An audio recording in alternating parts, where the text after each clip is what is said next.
Hi everyone, we are going to go through some grading examples for the Vivienne dress. I have three different examples. The first one that we're going to go over is a size 10 graded to an 18 waist, hip, and seat. Now, before we get started, I really want to say that sometimes we overcomplicate grading in our head. A grading is very mathematical. It's typically very straightforward. You simply grade from one size to another along the easiest path possible. And what you want to do is try to ease into the grading as much as possible from one size to another. And so we'll kind of go over exactly what that looks like. So let's first look at the size 10 graded to an 18 waist, hip, and seat. So I first want to make sure that I'm only printing my sizes 10 and my size 18. Now in our size chart, we list maximums on our size chart. So if you fall above a number, you're going to want to jump to the next size up because they are maximums. So in this case, this is what the grading is going to look like. And let me zoom in a little bit more. So again, it's a size 10 graded, so that would be a size 10 upper chest and a size 10 full bust graded to an 18 waist, hip, and seat.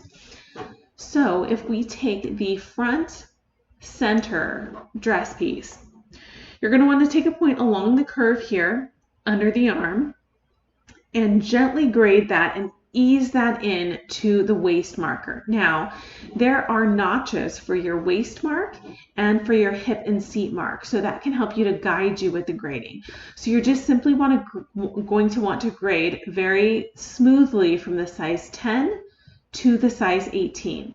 And so the pattern piece that you cut out is going to be the size 10 here, the smaller size right here, the 10. And then once you get to this point that you graded, you're going to want to cut along that grading line and then cut the remaining size 18 out for the remainder of your piece.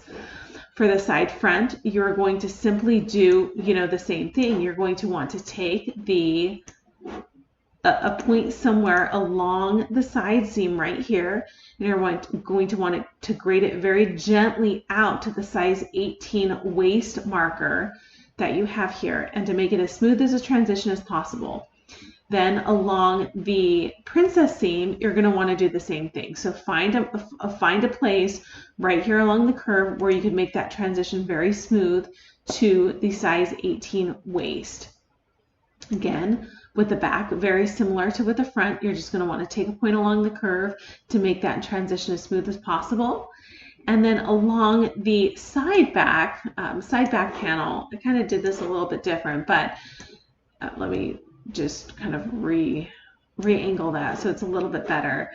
You're again going to want to take something so that the transition is as smooth as you can make it, because your upper chest measurement, which is right about here probably, it actually curves up from here kind of about at this angle. You're going to want to make sure that that and the full bust, which is right along this line, do not change. And so that is your biggest concern, is making sure that that does not change and that you pick any mark below that to gradually ease it into the size 18 waist. Okay, so that's going to be our first example. Let me delete that. We'll go on to our second example. So the next is a size 0 upper chest graded to a size 2 for all other sizes. So let me disable this. I'm going to do a size 0 and a size 2. And you're also going to want to add 1.75 inches for height. So let's talk about height for a second. So our patterns are drafted for a 55.5 inches in height, which is 6'5.5".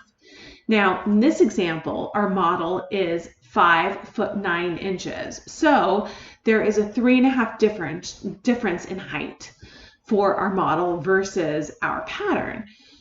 Most generally, your upper torso versus your lower torso is proportionate in terms of your height. So you have an equal amount of upper torso that you do with the lower torso. So when you have a height difference, you can typically divide it by 2, and you can add that amount to your shirt or dress or to your pants, proportionately.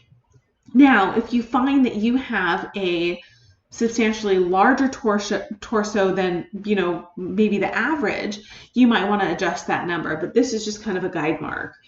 We have a couple of models who have longer arm size, so the depth between their shoulder and their underarm is longer because of their increased height, and they know that about their body. So if you know that about your body, you know that you're not only going to need to add height at, let's say, the waist level, but you may also need to add height right here along the middle of the arm side. So that's going to be something that you need to know about your body. If you don't find that you have, you know, any kind of type of longer proportions in the upper body, then you're going to want to add most of your height just at the waist mark. So, okay, so we have a size 0 upper chest graded to a size 2 for all sizes.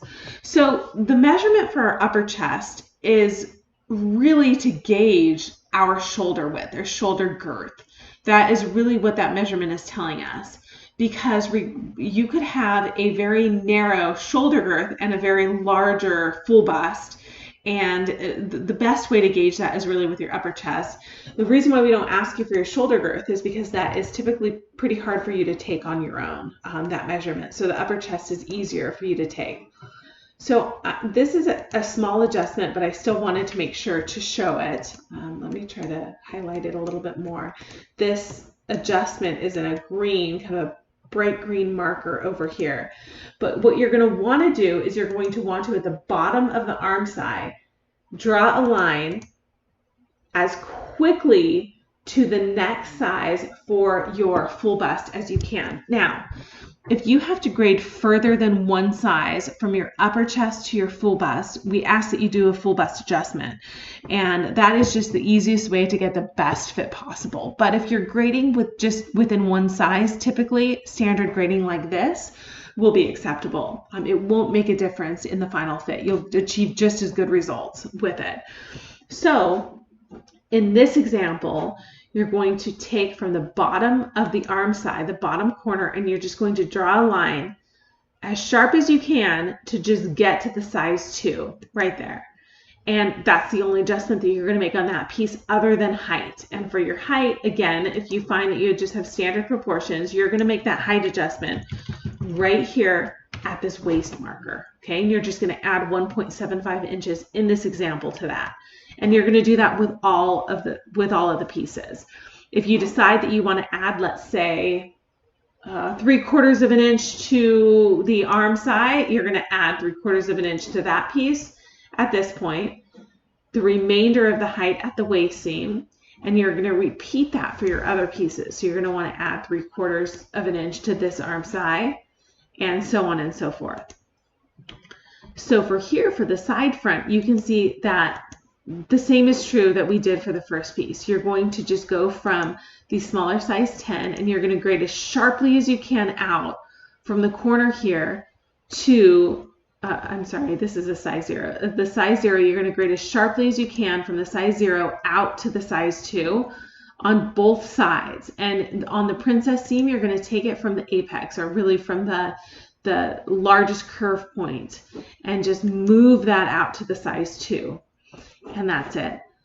The back piece, back center piece, the same as the front. You're going to just do that grading as sharply as you can right here from the corner. I need to have a circle piece. Let me point out here where it is. The adjustment's going to be right about here. See that? That line. And on your side back piece, you're going to do the same thing. The adjustment is going to be right at the corner of the arm side, right at the side seam, and as sharply as you can to that size 2. So that's going to be that adjustment. And remember, when you add height equally across all the pieces. So if you add it in one piece, you have to add it equally amongst all the vertical pieces that you have. So now the last example, and this is kind of, I think, the most complicated. We're going to say we have a size 20 graded to a 22, graded to an 18. So I'm going to choose the size 20, size 22, and the size 18. Now, although we don't have size labels in our testing files, you know, it's kind of common sense and logic that will show you that the smallest size here pictured is the smallest size. It's a size 18, and then you have the 20, and then you have the size 22.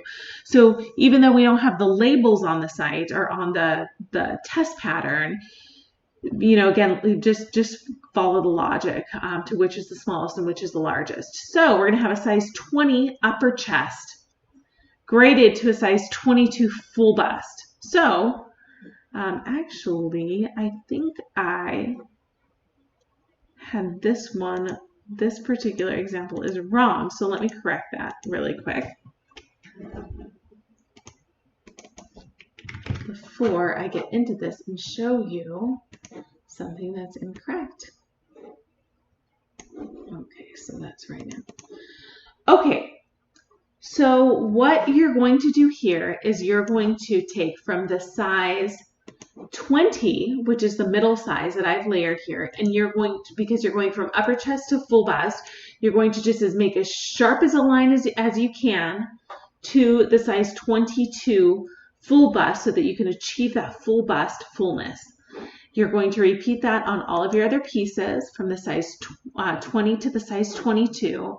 And again, from the fullest point here on the princess seam to the size 22 princess seam, you're going to just make that curve and that transition as quick as you can. And you're going to repeat that across all the other pieces. So here is the back center, what that would look like right here.